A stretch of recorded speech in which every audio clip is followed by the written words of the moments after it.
वसुदेवसुतं देवं कंसचाणूरमर्दनं देवकी परमानन्दं कृष्णं वन्दे जगद्गुरुं.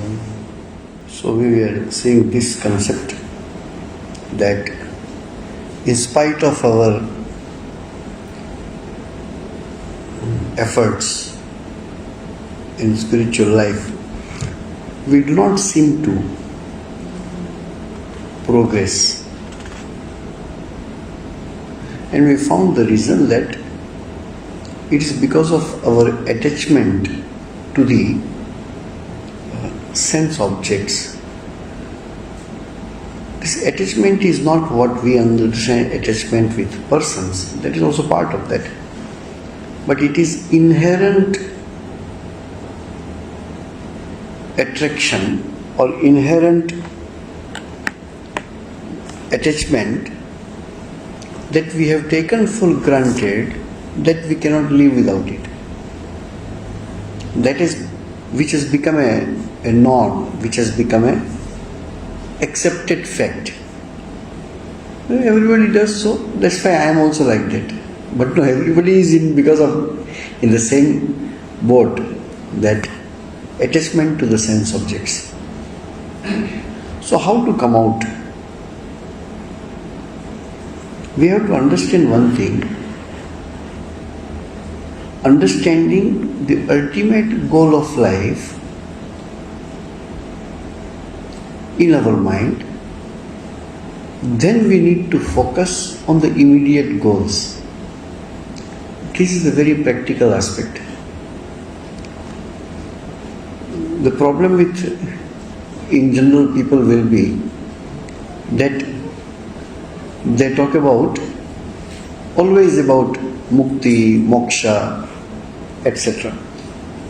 Of course, that is the ultimate goal. This we need to keep in view, keep in our mind. But once you understand that, then it is a question of to fulfill or to reach your immediate goal. For example, I want to go to India. And I always talk, I want to go to India. If you want to go to India, you come out of the ashram first. Then you buy the ticket and then go by plane. So then I am lazy to even to go out of this room. How do you think I will travel to India? Or I will travel to somewhere? So ultimate goal must be kept in mind, but in practically what we do, you will find that we urgently fulfill the immediate goal. Oh, tomorrow morning I have to go. Now itself I start packing. Packing was not the goal of mine. My ultimate goal was to go. But I start packing. Then I look for a vehicle to go to airport. Looking for a taxi was not the goal of my life. But without these immediate goals fulfilled, you cannot think of reaching or achieving the higher goals. Those who are scholarly and religious minded, always you will find talk about last goal, ultimate goal. Oh, we have to be free, we have to be mukta, moksha, liberation, salvation. When this liberation, salvation will come if you are not ready to even do the nearest bondage to cut? That's why religious, spiritual life, ultimate goal, scriptures, understanding, everything is necessary. But we must be practical enough to take the immediate goal and then work hard for that. It is something like you are packing your bag. Somebody, why you are packing your bag? No, I want to go to India. Because it is very close to the ultimate goal, and the immediate goal are easy to connect. Otherwise people say, If you want to do that, why you are doing something which doesn't seem to be related to that? So, the ultimate goal should be kept in mind, but in hand, we must have the immediate goal, and all our zeal should be for that. When you technically talk about the ultimate goal, many times this discussion will come that as if this immediate goal have nothing to do with the ultimate goal, practically. Because you have many options. You don't need to prepare your bag if you want to go to India. You just go to India and buy some new clothes there, maybe.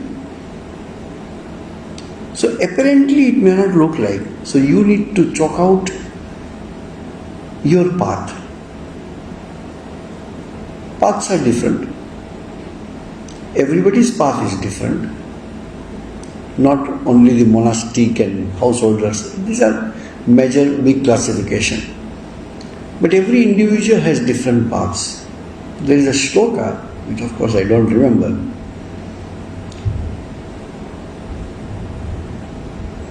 Say here you are 9 people.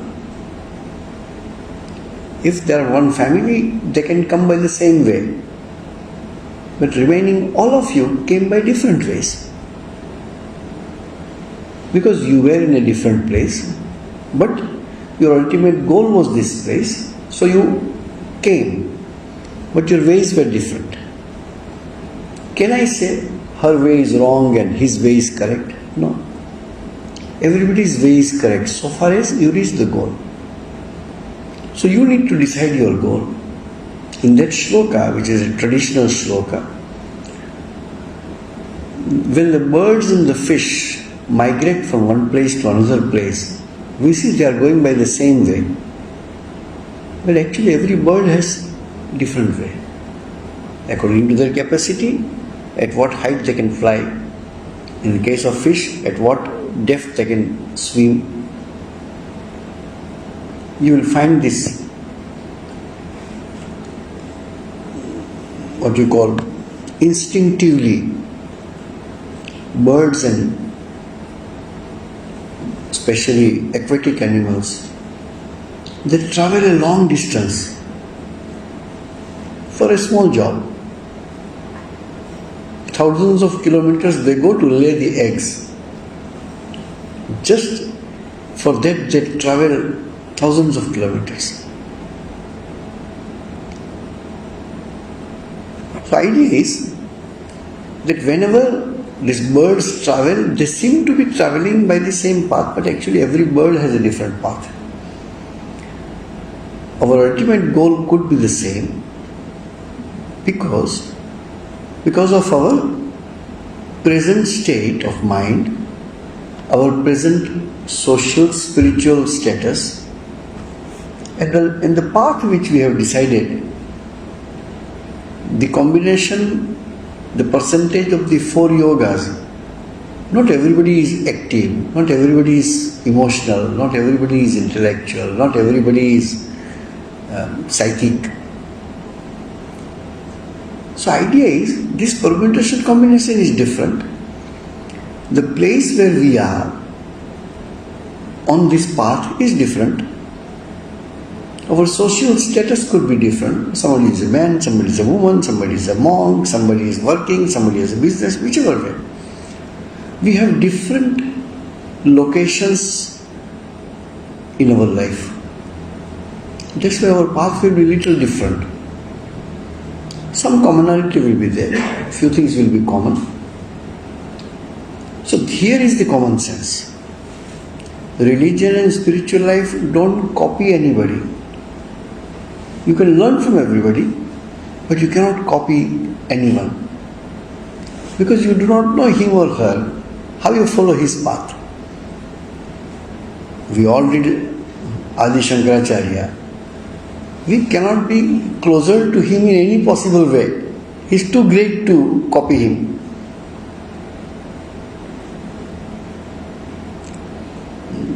If you say Sri Ramakrishna is my ideal, From spiritual point of view, we don't have even 0.001% also what he had. Then how can I follow him? We follow him in principle. That's why he used to say many times. He was talking to some young disciples who became monks in future. So he told him something and somebody overheard. What did you say to him? He said, you don't worry about it, this is between two of us. Because that is not meant for you.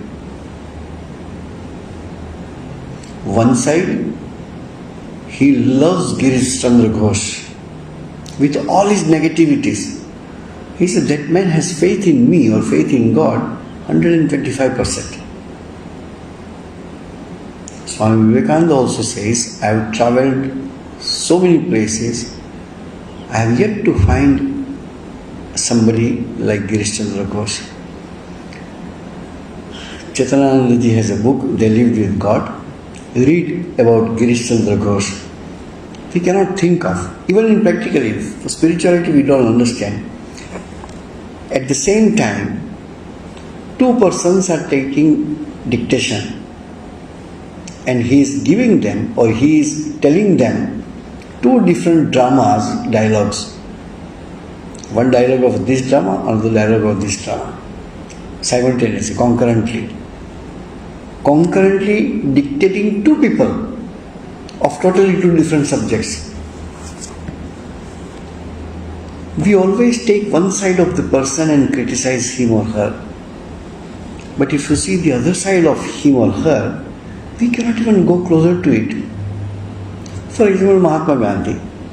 You may have a political views, liking, disliking about him. There is a beautiful word which people keep the name of their sons called Sabyasachi. What is Sabyasachi? Sabyasachi is a person. In case of Arjuna, he can throw the arrow like this also, he can throw the arrow like this also. Gandhiji was Sabyasachi, could write two letters by two hands. Now also you have, because of your Facebook and medias, you can come to know a person draws 5 pictures with 5 pencils, different pictures at the same time. He holds a stick, there is another stick like this, and there are 5 pencils here, and he draws like this, like earlier our, what printer it was, dot matrix printer, like that. He prints like this, he draws like this. 5 different pictures with the same hand at the same time. So people have different abilities. So he loves Girish Chandra Ghosh because his exceptional some qualities. But again at the same time, he's telling to Narendranath, don't mix with him too much. Why? He is a worldly man. He is a spiritual man, but he is a worldly man. You don't go to him. Don't mix too much with him. He said, but you say he is a spiritual man? Then Sri Ramakrishna gives this example. If you take a stainless steel bowl, small, crush garlic in that. Even if you wash with soap, the garlic smell will remain. That example Sri Ramakrishna gives.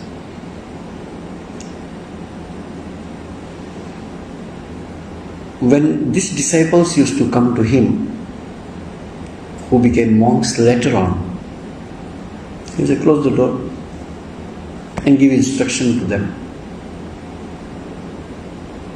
Minute instruction also he has given, it seems. So Gospel of Sri Ramakrishna or the teachings of Sri Ramakrishna, or in that case every scripture, is like a medical store. Do you go to a medical store and say, sir, give me medicine? So if there is a doctor, will say, but what is your disease? Accordingly medicine can be given. No, give me any medicine.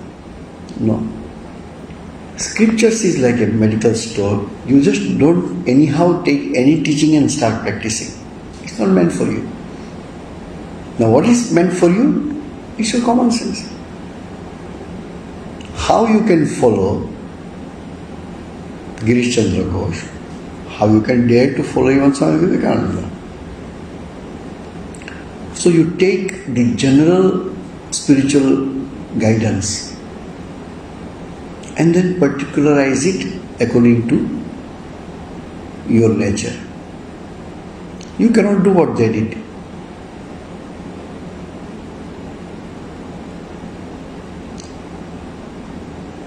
When a small mistake happens by someone, the amount of punishment he or she gave to himself or herself for a small mistake, we cannot follow that. We don't dare to punish oneself like that. So everybody's mental build-up is different. We all have different minds. We have different abilities. Our social, spiritual, intellectual, emotional levels are different.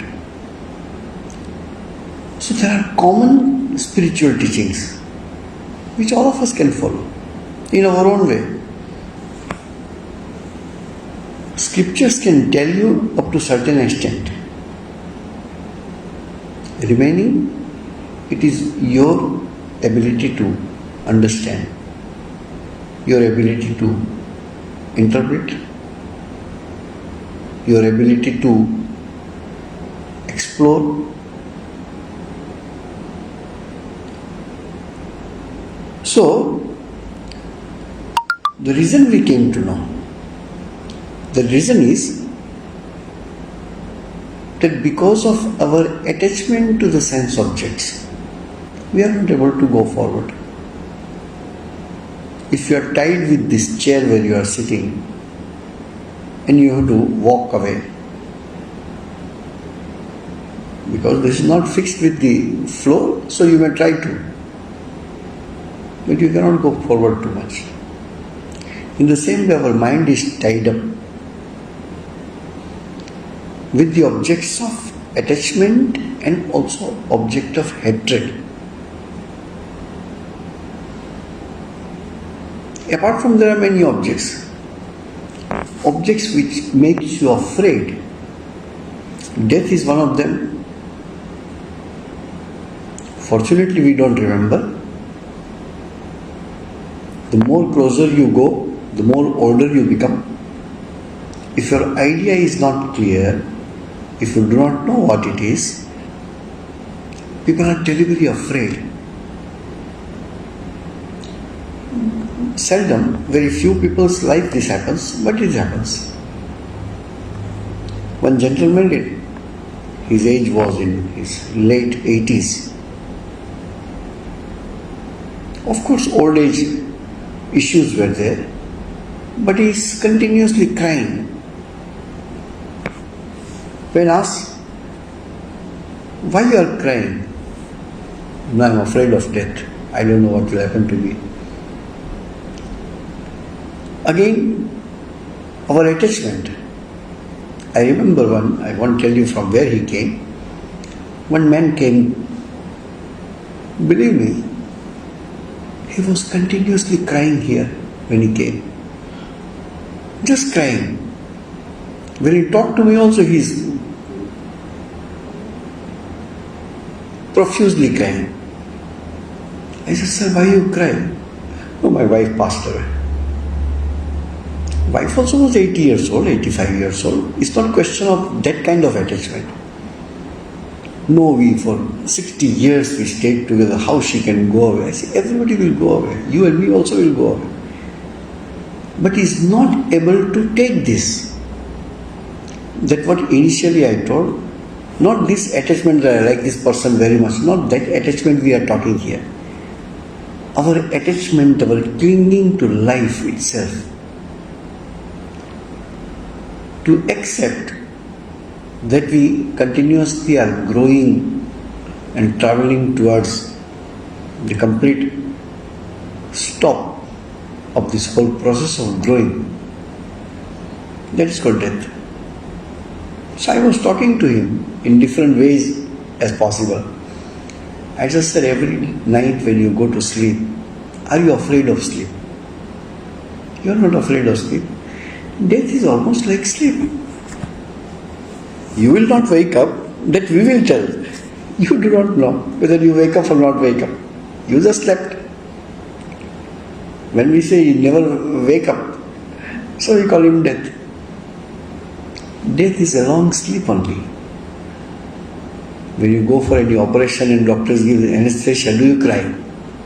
We don't cry. We are forcefully sent to sleep.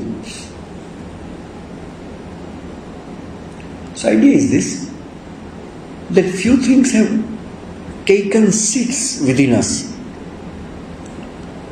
We have taken for granted that this is normal. No, it is not normal.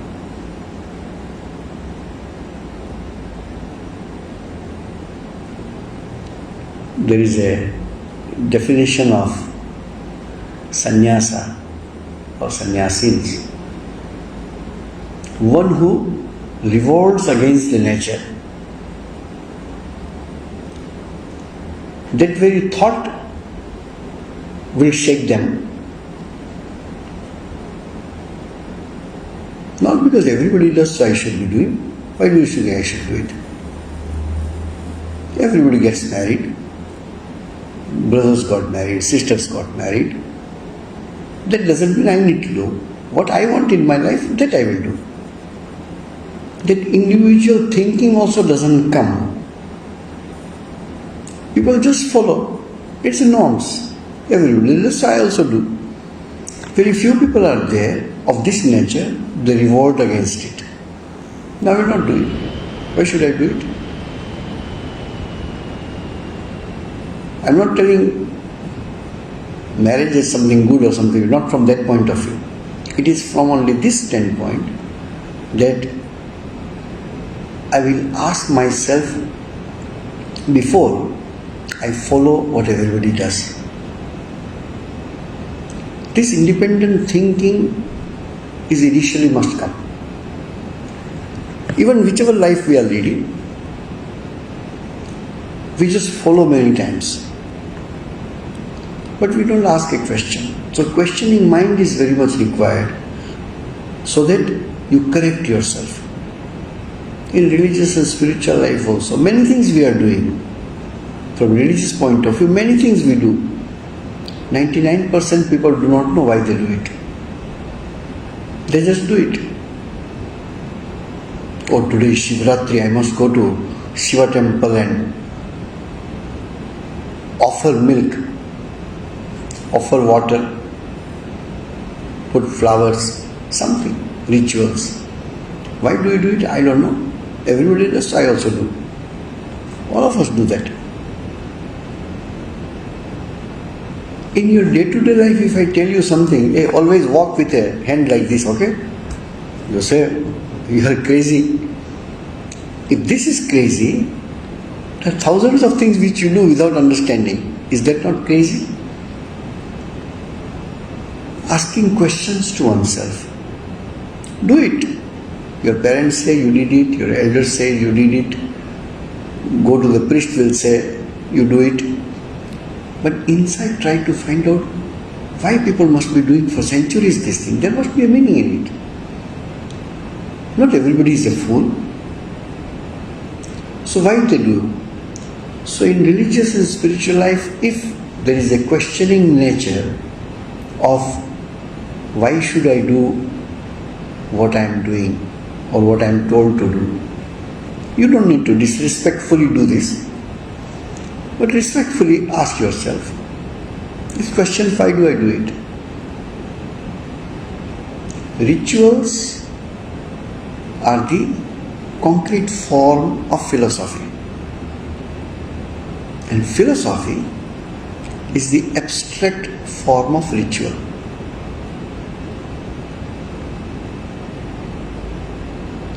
Without understanding when you do, it becomes laughable. You do not know why you do, but still you do it. You know, in Bengali there is a proverb. A clerk, I don't know, the meaning is like that. A clerk who kills the fly. My predecessor, when he was doing accounting work, a fly came and sat on his notebook and he killed it. So the successor said, oh, this was a part of my duty to kill a fly. It is something like this, just following without understanding. So, idea is this, that our inherent nature, we casually do everything because as if it is part of our life. In a way, modern generation is good who has many questions.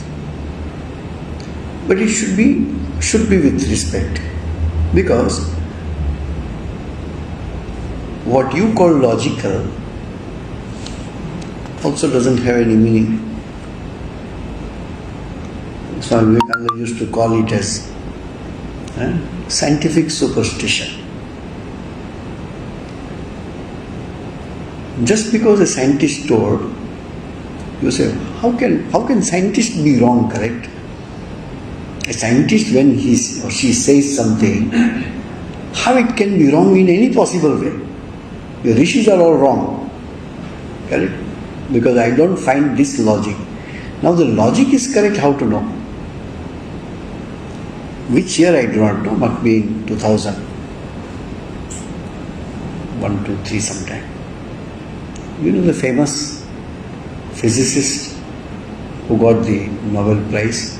Very famous. I am not even eligible to say about him. He is too great to be told, called Stephen Hawking. He was given a big prize, correct?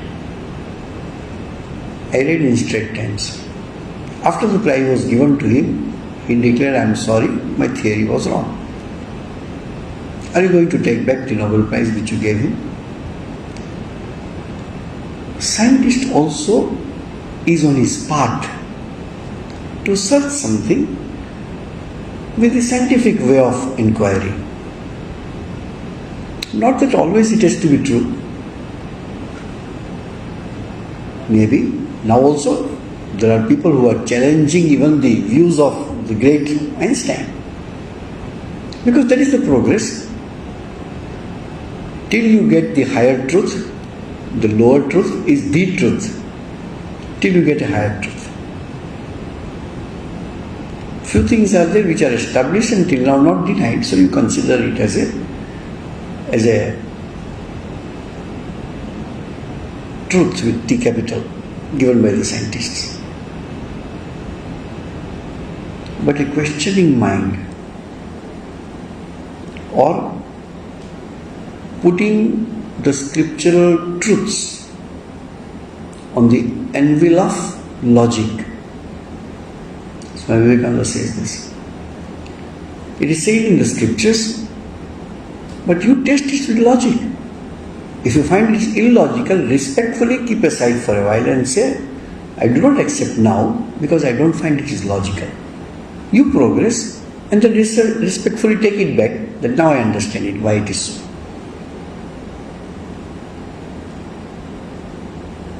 Many things are there in our scriptures, many things are there in our books, many things are there in our history. You want proof every time. Until I see myself, I don't believe. Until I am logically satisfied, I don't accept. These statements are very bold, these statements are very common, we all say. Without my personal experience, I don't accept it. You do accept. You do accept somebody's experience, not your experience. I give you a bottle of poison and say, can you please drink it? So what you will say? If it is poison, why should I drink? No, drink it.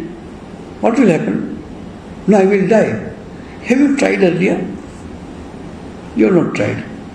So somebody's experienced that by drinking poison somebody died. So if I drink, I also will die. You do not have to your own experience. Somebody's experience is enough. While walking, somebody suddenly fell. So there was a ditch or something. So you become careful. You do not need to fall in terms of understanding that there is a ditch. So always logic is not the straightforward logic. There are many varieties out there. Direct perception is okay. This is black, this is black, it is white, this is white. That is a direct perception. What about inferential? When you say, oh, when I come out of this room, I saw the road is wet, that means it has rained. If a small portion is wet, you can say somebody has washed it, somebody has put water. But when the whole road is wet, you have not seen it raining there. The wet road says that it rained. This could influence. If there is a smoke, you say there must be fire somewhere. You don't look at the fire, you don't see the fire, you see only the smoke. But the smoke is capable to satisfy your logic that there is a fire. Without fire, there cannot be smoke. And there are many of this type. Many of this type. A fat man, you have not seen him eating in day. That means he eats in the night. So there are varieties of proofs. Proofs are not directly, show me the proof. There are proofs which cannot be shown, just be accepted with all this logic. Anyway, there is one proof, is the word itself. Whether God exists or not, if God did not exist, where the word God came from? Is it imagination of someone? Oh, there is some truth called God, let me call it God. How the God came? How the word Ishvara came? How the word Bhagwan came? If there was no cloth, how the word cloth came? Just that these are the practical problems in translating one book to another, one language to another language. For example, yesterday also I was talking. For example, there is a sweet called jalebi. Most of you would have heard jalebi or something jalebi this. Round. Translate that in English. British don't have jalebi. How they can have word of jalebi? To have the word, you must have that thing. So, that is another proof. If the word is there, that means that thing somewhere existed, otherwise how it came? You say, no, it was somebody's imagination, started calling him God. Okay. It is believed in that person who existed, who imagined it. Yesterday, with a small group I was talking. Aeroplane came to existence hardly 100 years before, correct? Then what about 3000 years before Rama came from Sri Lanka, took a direct flight from Colombo to Ayodhya, direct flight. Not only one, hundreds of people came. And they say that used to be open. And it was 7 or 8 story. All these descriptions are available. Since we do not see any remnant of aircraft in your archaeological findings, you say no, there was no aeroplane at all. Only Wright brothers found it 100 years before. Accepted. But what you must accept is 3000 years before there was an imagination of an aircraft. That also is not a small thing. Imagine something now which will come after 3000 years. Can you? You cannot. Then what makes you to doubt that there was no aircraft just because there is no piece of aircraft is found? Idea is this, that always, this is a very stupid, sorry to use the word, The stupid way of thinking, we must find a sample in front of my head. Always samples are not there. Sri Ramakrishna says this in his way. In Bhagavatam they say, there is no character called Radha.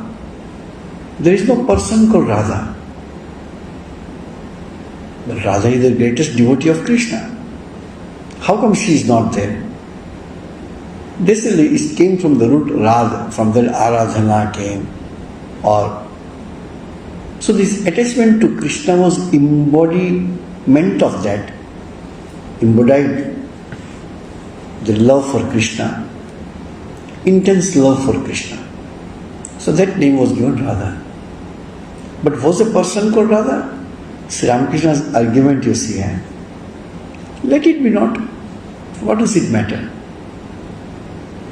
But if Bhagavatam was written by Vedavyasa,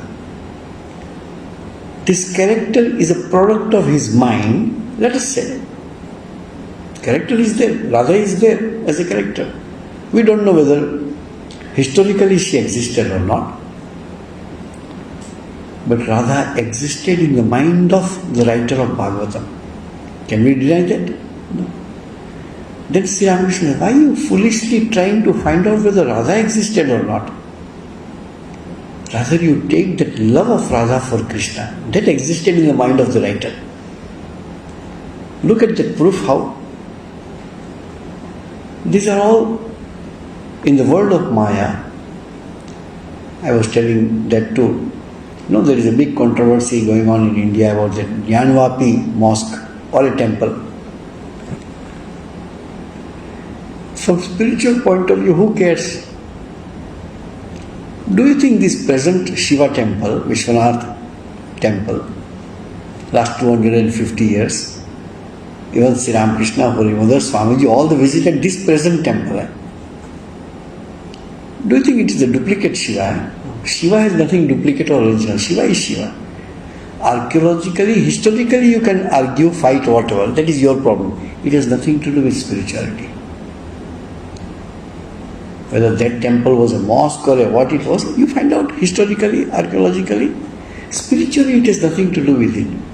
You go somewhere to Rishikesh, put your hand in Ganga and get a small rounded stone, believe that this is Shivalinga, come to your home, start worshipping with all your devotion. That has capacity to give you the same spiritual upliftment which you can get by worshipping those famous Shivalingas. Spiritual life is always internal, it's not external. Somebody asked this question to Sri Ramakrishna. Have you gone to Kedar Badri? Sri Ramakrishna smiled and told, I am not that great to go so high. I am only here, on this level I stay. Does he lost anything in his life by not visiting Kedar? By visiting those who visit, I also visited. Those who visited became great people? No. We have to understand the limitations of this thing. These are all important things. Spiritual life is to be internalized. External you can do if you want. If you do not want, don't do it. Somebody told me, Singapore, many people have gone to Kailash, Mount Kailash. Swamiji, why don't you go? There is no inspiration. There is no inspiration to go. Not that that is very good, no. You are inspired, you are blessed. Shiva is calling you. Shiva doesn't call me that much, I didn't. Just by going there you become great? No. Do I become small by not going there? No. Then what is the meaning of going? This question was asked to Holy Mother, Sri Sarada Devi. Is it good to go for pilgrimage? Look at that illiterate in a way. She could read and write, but she never went to school. She told, if you cannot fix your mind in God, after going to the place of pilgrimage, there is no use of it. And you can fix your mind on God here itself, you don't need to go for pilgrimage. But if you want to go, you go. Nothing wrong about it. I remember a small, our level conversation. I went to Kedar, Badri, Gangotri, Yamunotri and all that long before. So they told, oh, you have come for pilgrimage? I said, no, I came from tourism. I came as a tourist. How you call yourself tourist? You came to a great place of pilgrimage. That is individually. If this doesn't inspire me spiritually, it remains tourism for me. If it inspires me, going to any small temple becomes pilgrimage. Correct? So, tourism can be converted into pilgrimage just by your attitude. Whether you go Kedar, now it is very easy. You go somewhere and take a helicopter flight and within half an hour you are in front of Kedarnath. Earlier people used to walk. We also walked. Now also people walk. Now road has become much better, it seems. I don't know. So idea is not there. Idea is to internalize our spiritual life. What is necessary to do it. Externally, whatever is to be done, if you want to do it, do it. There is nothing wrong. And you should do it. That also is another way of helping the dharma. You visit the temple, support the temple in your own way. Otherwise, by not visiting, you think you are spiritual, but actually you are in tamas, inertia. So, to rejuvenate yourself, to have this faith, that my visit should become a pilgrimage. So, instead of stopping going for that, improve your attitude that first time when I went as a tourist, but next time if I go, I want to convert that into pilgrimage by my spiritual involvement or attitude in that. So, again we come back that why we do not progress is because of these minute small things within us, in our heart. One of them is clinging to the objects and having attachment for this world. We are attached with everything. Even conceptually, we try to come out. Conceptually. Yoga Sutra says, clinging to life. How not to cling to life? Do we want to commit suicide by showing that we are not clinging to life? No. But mentally and intellectually to think about it.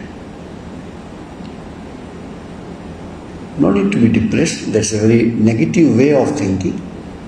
But a positive way of thinking is that death doesn't mean anything to me. It's a change of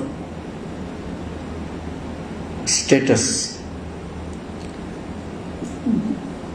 To our children, after 10 years they will become young. Do you think they will cry? Oh, I lost my childhood.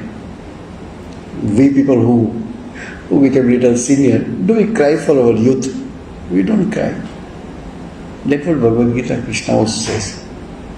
As you don't cry for your childhood or youth and old age, death is another station. Nothing to cry about. And everybody went. Everybody went. Whoever was born, whether a king or a monk, all died. Why? Because death is just a passing phase. You continue with another new body. If you want to be free from, leave the clinging here itself.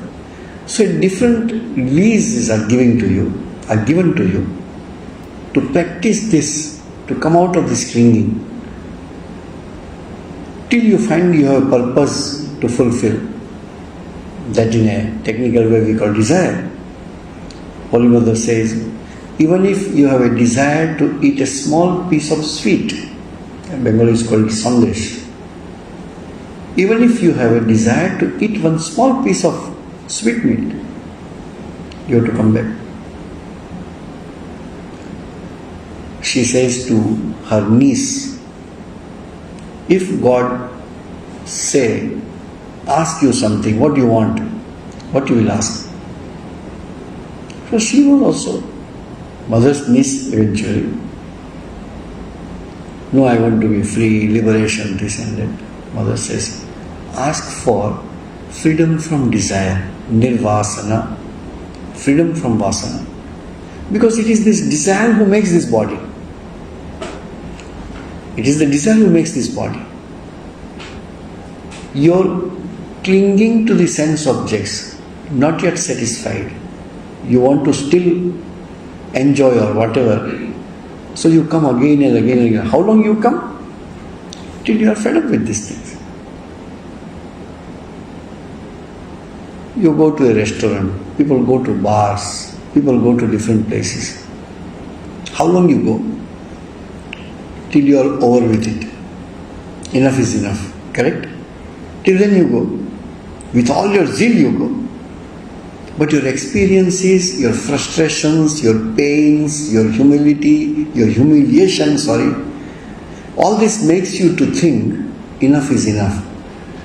And there is genuinely no desire to go there again. And that is liberation. That is salvation. So till then we have, in whichever way you keep on appreciating this, when you find enough is enough, no more. But that will come when concurrently, while becoming free from this object of words, you keep on doing your spiritual practices. Intense practices accelerate the speed of your becoming enough is enough state of mind. Then you don't go there. When you become detached, you don't go. Attachment, you go. Here that attachment is talked about. Bhogeshwarya prasaktanam. Desire for enjoyment.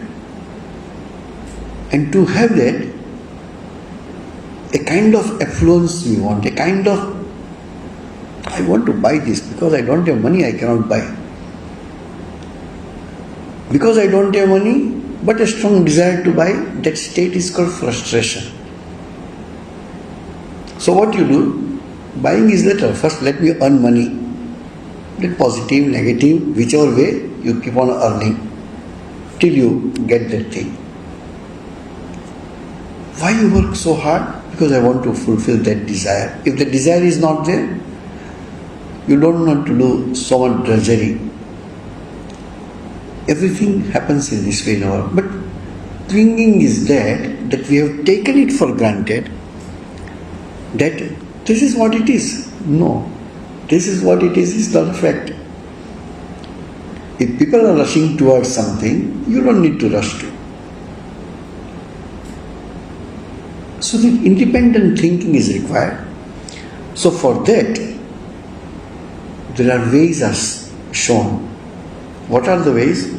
Sri Krishna says, Traigunya Vishaya Veda Nistrairgunyo Bhavarjuna Nirdvandho Nitya Sattvasto Niryogakshema Atmavan. This is sloka. So these are few things are there which slowly we will explain. Traigunya Vishaya. The whole world is made of these three, Sattva, Rajas and Tamas. We are also made of that. The same mind. Now maybe when we are talking something good, our mind is maybe in a sattva level, could be. Immediately become tamasic. Immediately become rajasic. The state of your mind changes between these three, sattva, rajas, tama, sattva, rajas, tama, sattva, rajas, tama.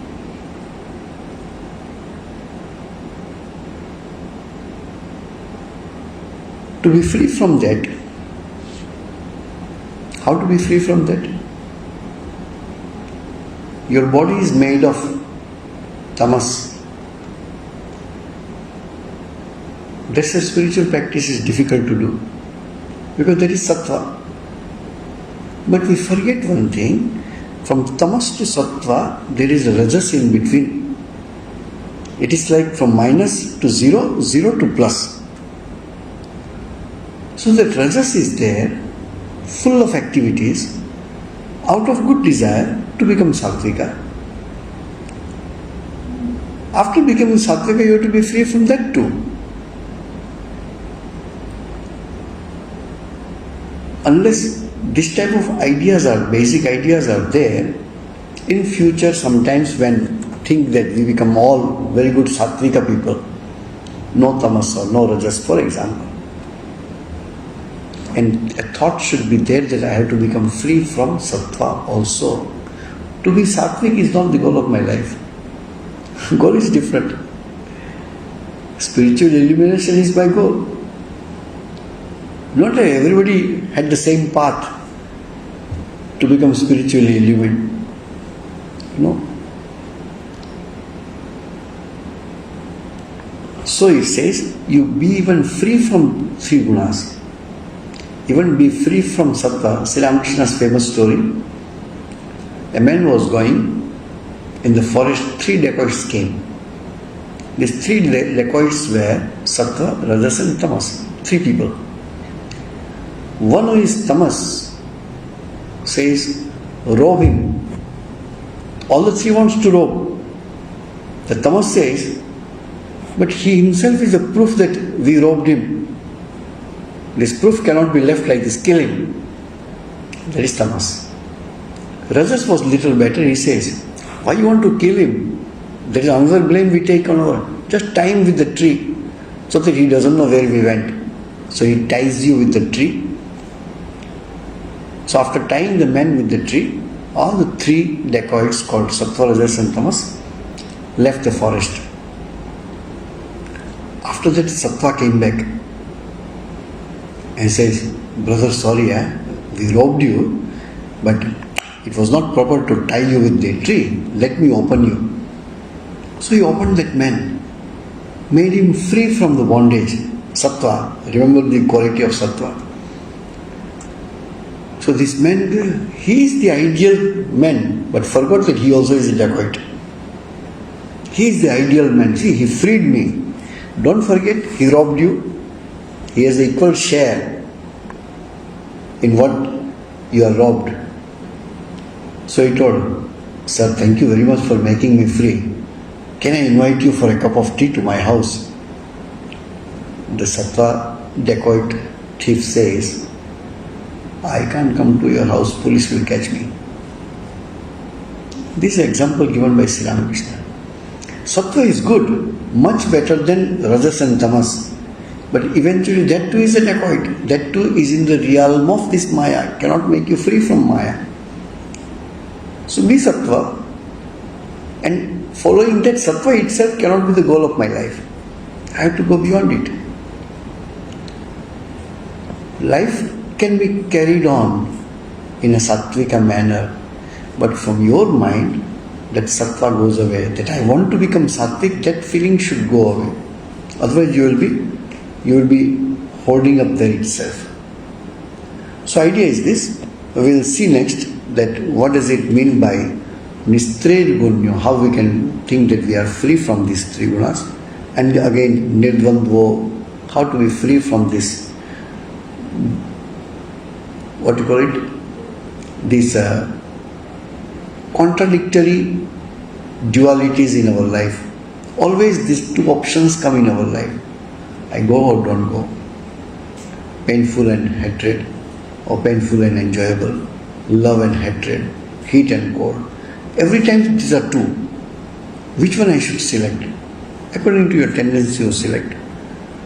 Then, to be established in sattva, what it is. Then, there is a beautiful two word called yoga and kshema. How to become free from that, or what is the meaning of that, and also Atmavan, or to be established in this context, what it is, we shall take next week. Om Shanti Shanti Shanti Hari Om Tat Sat Sri Ramakrishna Arpanamastu.